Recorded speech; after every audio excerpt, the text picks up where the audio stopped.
If you're watching this video, please give it a like, subscribe to Instant Revenge, and share in the comments where you're hearing this story from. I'd love to know how far it's traveled. I'm 69 years old, and it had been a long time since I felt truly cared for. My younger sister, Paula, called me one morning from Italy, her voice bright with excitement. She said she was coming to visit in 2 weeks and was bringing gifts, just for me, things she picked out because she knew I'd love them. When I hung up, I sat in my kitchen, staring at the wall, feeling a warmth I hadn't felt in months. I didn't cry, but I felt a quiet relief. It had been so long since anyone thought of me like that. Paula and I grew up close. As kids, she always had my back, sharing her shoes when mine were worn out or sneaking me half her sweet bread when food was scarce. When she moved to Europe 15 years ago, I felt like I lost my best friend. But she never stopped calling, checking in, really listening. Now she was coming back, her heart full of love for me. I looked out at my dry, neglected backyard. The plants I once loved were wilting. No one helped water them, no one checked on me. My son, Theo, 42, lived just 3 blocks away with his wife, Vanessa. He had a good job, a nice car, everything he needed, but he rarely visited. When he did, it was quick, a cup of coffee, eyes on his phone, then he'd rush off, saying Vanessa was waiting. I'd smile, say I was fine, but inside, I felt a growing emptiness. Like my house was filled with heavy stones. I wondered if I'd been a bad mother, if I deserved this quiet neglect. After Paula's call, I cleaned the house top to bottom, wanting it perfect for her. I swept, dusted, changed the guest room sheets, and put fresh flowers on the table. That night, I called Theo to tell him about Paula's visit, hoping he'd want to join us. He sounded distracted, said he'd try to come but was busy. He didn't ask about Paula or sound excited. I hung up, staring at the dark phone screen, that heavy feeling back in my chest. The 2 weeks dragged on. I counted the days, imagining Paula's hug, her smile. Theo didn't call again. I didn't either. I was used to his distance. 3 days before Paula arrived, I went to the market, spending nearly all my savings on ingredients for her favorite foods: tamales, mole, rice pudding, sweet bread. When I got home, I saw Theo's car outside. My heart jumped, thinking he'd come to help, but he was on the couch, scrolling his phone, there to pick up pots Vanessa had borrowed months ago. He didn't ask about me or the groceries,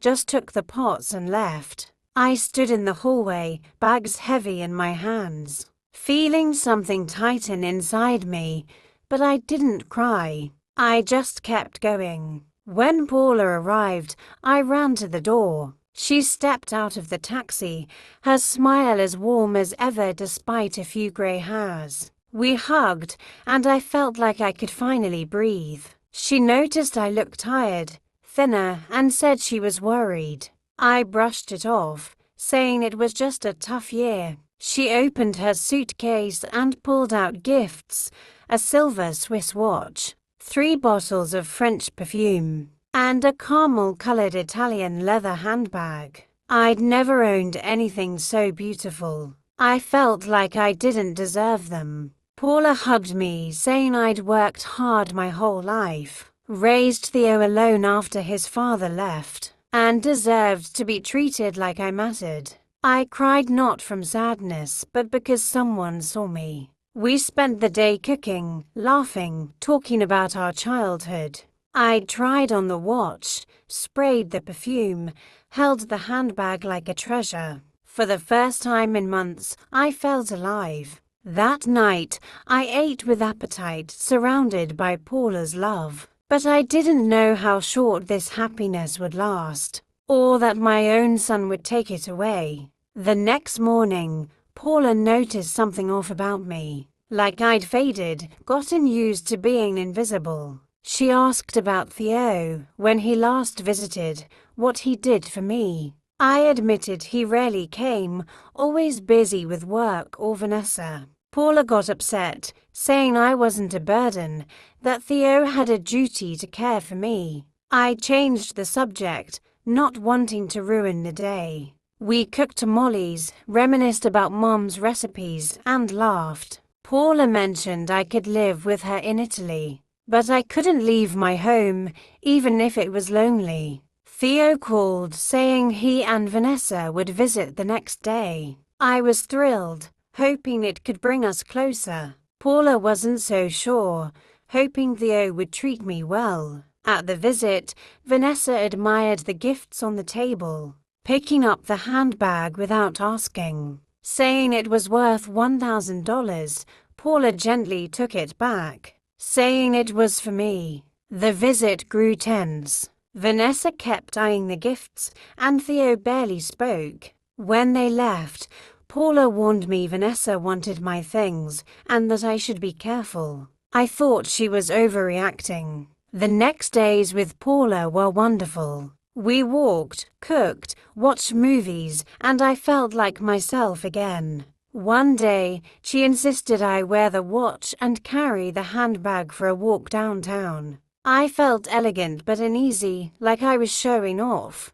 At a cafe, Paula took my picture, saying I looked radiant. Back home, I hid the gifts in my closet, scared to ruin them. Paula was disappointed, saying they were for enjoying, not hiding. Theo invited us for dinner at his house. I wore the watch and brought the handbag, wanting to show him Paula's gifts. Vanessa's smile was cold, and she stored the expensive wine Paula brought without opening it. At dinner, Theo asked when Paula was leaving, not about me. Vanessa admired the perfume I showed Theo, noting its $200 price. The evening felt off, and Paula later said she didn't trust Vanessa's intentions. When Paula had to leave early for work, we made the most of our last days. Theo came by to say goodbye, bringing chocolates and a card.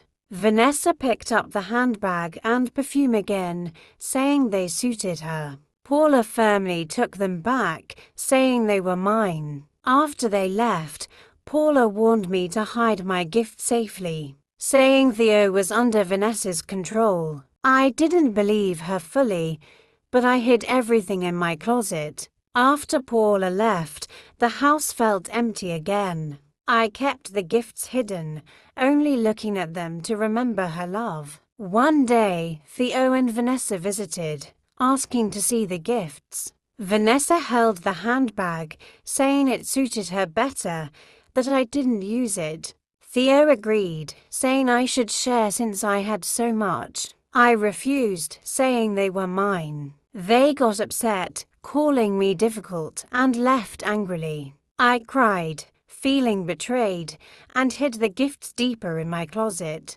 Days later, Theo came alone, saying Vanessa only wanted to borrow the handbag for a party.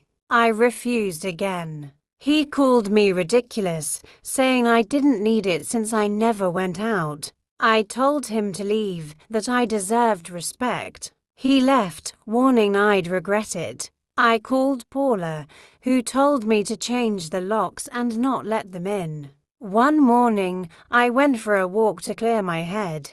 When I returned, the gifts were gone from my closet. I knew Theo, who had a key, had taken them. I called him and Vanessa, texting that I knew they stole from me, but they didn't answer. I called Paula, who urged me to call the police, but I couldn't. Theo was my son. She said she'd come back in 2 days to help. The next day, Theo came, denying everything, saying I was paranoid, that I'd misplaced the gifts. I told him I'd call the police if he didn't return them. He laughed, saying I had no proof. I felt helpless, alone, betrayed.